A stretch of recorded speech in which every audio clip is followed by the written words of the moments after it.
आज लोक आस्था के महापर्व छठ पूजा की धूम मची हुई है। घर घर में शारदा सिन्हा व कल्पना के लोकगीत गूंज रहे हैं। उत्तर प्रदेश और खासकर बिहार में छठ का विशेष महत्व है।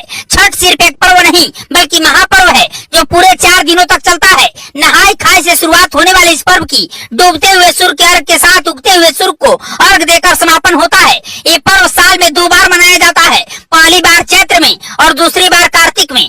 चैत्र शुक्ल पक्ष षष्ठी पर मनाए जाने वाले छठ पर्व को चैती छठ और कार्तिक शुक्ल षष्ठी पर मनाए जाने वाले पर्व को कार्तिक छठ कहा जाता है।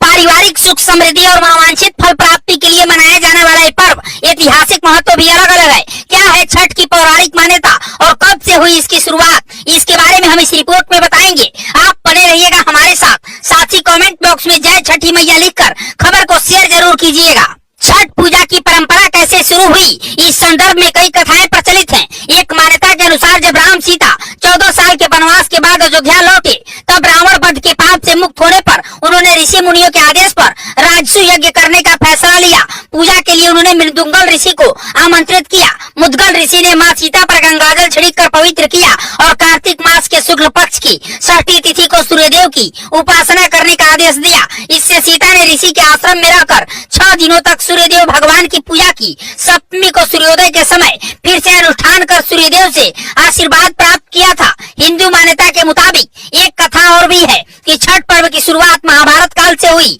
इस पर्व को सबसे पहले सूर्य पुत्र कर्ण ने सूर्य की पूजा करके शुरू किया। कहा जाता है कि कर्ण भगवान सूर्य के परम भक्त थे और रोज घंटों तक पानी में रहकर उन्हें अर्घ देते थे। सूर्य की कृपा से ये महान योद्धा बने। आज भी छठ में अर्घदान की परंपरा प्रचलित है।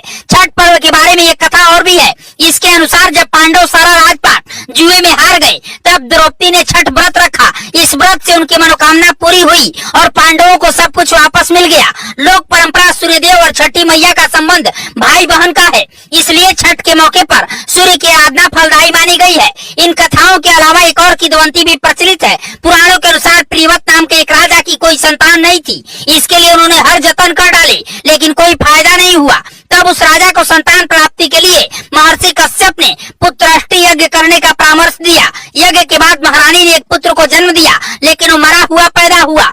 राजा के मृत बच्चे की सूचना से पूरे नगर में शोक छा गया। कहा जाता है कि जब राजा बच्चे को दफनाने की तैयारी कर रहे थे तभी आसमान से एक विमान धरती पर आया। उसमें बैठी देवी ने कहा कि मैं सृष्टि की देवी हूँ और विश्व के समस्त बालकों की रक्षिका हूँ। इतना कहकर देवी ने शिशु के शरीर को स्पर्श किया जिससे वह जीवित हो उठा। इसके बाद से ही राजा ने अपने राज्य में यह त्योहार मनाने की घोषणा कर दी। तभी से हिंदू मान्यता के अनुसार लोक आस्था का महापर्व छठ पूजा पूरे हर्षोल्लास के साथ मनाया जाने लगा। आपको ये जानकारी कैसी लगी हमें कमेंट बॉक्स में लिखिएगा और जय छठी मैया कमेंट में लिखते हुए इस खबर को, छठ मैया के महात्म्य को ज्यादा से ज्यादा लोगों तक शेयर कीजिएगा।